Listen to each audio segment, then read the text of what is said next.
In the annals of environmental history, there is a story of lead, Pb, on the periodic table. As with most stories, this one is a mix of pros and cons. To begin, lead occurs naturally, and its main source is a mineral called galena.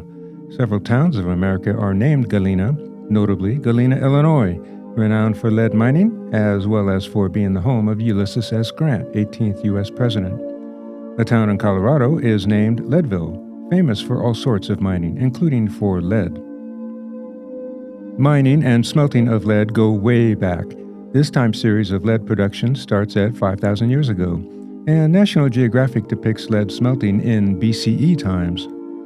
Early uses of lead include tools, currency, and cosmetics. Another time series of lead content in Greenland ice shows increasing lead since 3,000 years ago. It's not that lead was abundant on Greenland, but rather lead particles wafted in from civilizations elsewhere and deposited onto Greenland ice, making the lead story global in scope. Lead has been used in multiple ways. As a heavy metal, it's handy for many purposes, for example, ammo for guns. Lead protects patients from x-rays at the dentist. Lead was added to paint to reduce drying time and increase durability of the finish. And lead has been used for plumbing because it's flexible and easy to work. But lead is also a total menace to human health if ingested. It can cause general malaise, or hearing loss, or personality changes, or cognitive reduction and memory loss, especially in children who will never regain their innate cognitive potential. Going back to National Geographic, bad health effects of lead were known right from the start. Early workers tried to limit inhalation of lead fumes, lest they become acutely sick and die from smelting lead. Suffice to say, lead is very bad for human health, and this has been known forever. Which makes the next part of the lead story all the more galling. Upon discovery of oil and gasoline and the invention of automobiles and internal combustion engines, a problem emerged.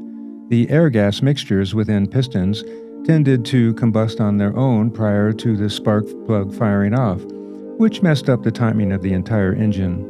With this misfiring, power from the combustion went out the valves instead of pushing the piston, creating a knocking sound and weakening the performance of the car. By the 1920s, engine knock had to be solved for the automotive age to truly take off. A couple solutions to engine knock were already known: blending gasoline with ethanol with little to no harmful vehicle emissions, or adding a tiny bit of lead to gasoline. In 1925, a conference was held to discuss the merits and make a decision. General agreement emerged that adding lead to gas would do two things. It would solve engine knock, and it would emit lead aerosols out the tailpipe. A third thing was also acknowledged: ingestion of lead is bad for human health. The critical question became, would the amount of lead emitted from tailpipes be enough to truly harm public health? One side said the minute amount of lead added, a mere 2 grams per gallon, wouldn't be enough to cause health issues. The counter-argument was that even small exposures to lead, spread out over a lifetime, would be deleterious to human health, and therefore lead should not be added to gas.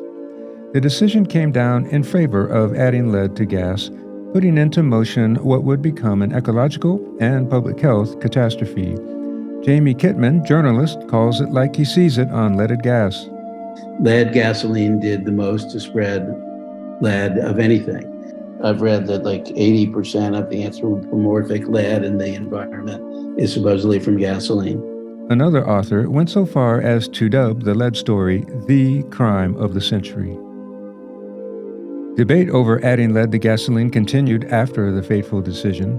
National Geographic extolled the positive effects of leaded gasoline, with no mention of the harmful health effects. On the other hand, a 1931 article noted that long-term exposure to even low amounts of lead was every bit as harmful to public health as acute workplace exposures were, and that either way, human ingestion of lead must be avoided at all costs. Two researchers became prominent in the story of lead. Claire Patterson, geochemist, used radiometric dating with lead isotopes to determine the age of the Earth. Early results came in at 3.5 billion years, which seems pretty old, but Patterson wasn't convinced. He sensed that ambient lead, even in the building itself, was confounding the testing, so he painstakingly built a lead-free building and tried again. Revised results? 4.5 billion years for the age of the Earth, the age still accepted today in geology. His 1965 article on contaminated lead environments was a tour de force on the topic of environmental lead, concluding that Americans were being subjected to chronic lead exposure. Jamie Kittman acknowledges Claire Patterson. He was the person who first realized that modern man had their lead burden was, hundreds and hundreds of times higher than it had been, a couple thousand years ago. Herb Needleman, pediatrician, measured lead content in children of two cohorts, one with low exposure to lead and one with elevated exposure to lead. On average, IQ values of children with high lead were lower than those with low lead. Smoking gun evidence of the harmful effects of lead on children, and pretty much exactly what was predicted at the time of adding lead to gas. Something had to give in the story of lead. 1966, a Senate hearing on lead elaborated the obvious. Adding lead to gasoline was a bad idea. The 1970s, the Clean Air Act, saying enough was enough to lousy air quality, was one of humanity's finest legislative actions, as shown by paired photographs of Los Angeles. To achieve clean air, lead could no longer be added to gas. 1980, National Academy of Sciences called leaded gasoline the single greatest source of lead across all environments. 1986, phase-out of leaded gasoline was completed. After 60 years, the final toll was a staggering 68 million children affected by lead during the leaded gas era. Lead is still abundant on the surface of the Earth, and even now, every human on the planet is elevated to some degree with lead. On the plus side, getting lead out of gas had instant results. In the 1970s and 80s, as lead was being removed from gas, blood levels of lead went down in lockstep. If ever there was a model example of positive change coming out of governmental regulatory action, this would be it. As always, this ecological catastrophe of the past has lessons pertinent for today for global warming. The 1925 conference on adding lead to gas had to choose between polar opposite philosophies for burden of proof. Either the public must prove harm will be done by an action of someone, or that someone must prove harm will not be done before doing their action. The second option, known as the precautionary principle, should have won out, but it didn't, and great harm was done. Dr. Mona Hanna-Attisha speaks to this issue. So this is called the keyhole paradigm, where we assume things are, once again, safe until proven dangerous. And even when scientists and activists and moms prove something is dangerous, spend decades, careers proving something like lead is so dangerous that we now know that there's no safe level of lead, that we should be practicing this doctrine, not of the keyhole paradigm, but of the precautionary principle, where we prevent exposure to something like lead. Whatever is done to solve global warming, precaution should underlie discussions and actions. Lead is still a thing. The Flint, Michigan water lead crisis of the 20-teens showed that our guard must never be let down on lead.